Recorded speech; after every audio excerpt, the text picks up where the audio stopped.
Uma mothe wa maithori ma gikeno kuri Dorcas Wambua thutha wa ithe Julius Wambua kurekererio ni igoti ria Kitimani kaunti ya Machakos na muigana wa mbeca baribari ciringi 30,000 na bodi ya ciringi 200,000 na kindu kia muigana o ta ucio.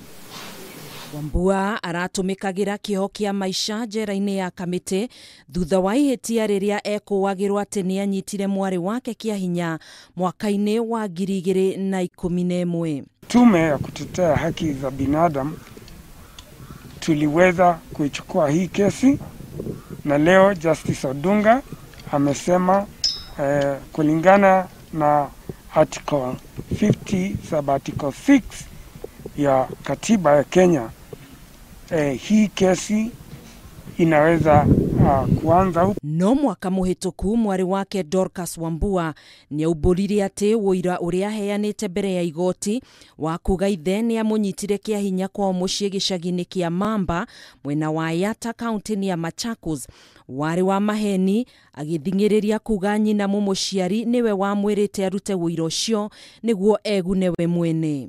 Ni miaka mingi, miaka 10 bila wazazi. Lakini siku ya leo ameona ni vyema nikuwe na mzazi wa baba ambaye alifungwa bure. So nashukuru sana. Dorcas niugete undu uyu ni ukoretwo umwagithitie thayo kwa ihinda iraya kuona ithe akigirika kwa ihitia atari eka uturo-ini wake. Miaka 10 imekuwa mingumu sana. Nimekuwa tu na hukumu mob kwa roho yangu. Sijakuwa na amani hata kidogo. Lakini just for today, nashukuru amani yangu nimeipata.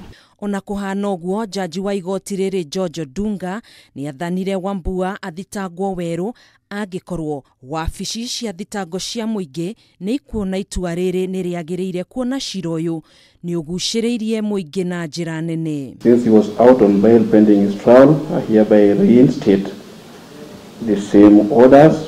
He may be released pending trial. Accordingly, he is admitted to the similar bail on similar terms. Handu-ini ha Kameme TV jitagwo Gathoni Wang'ang'a.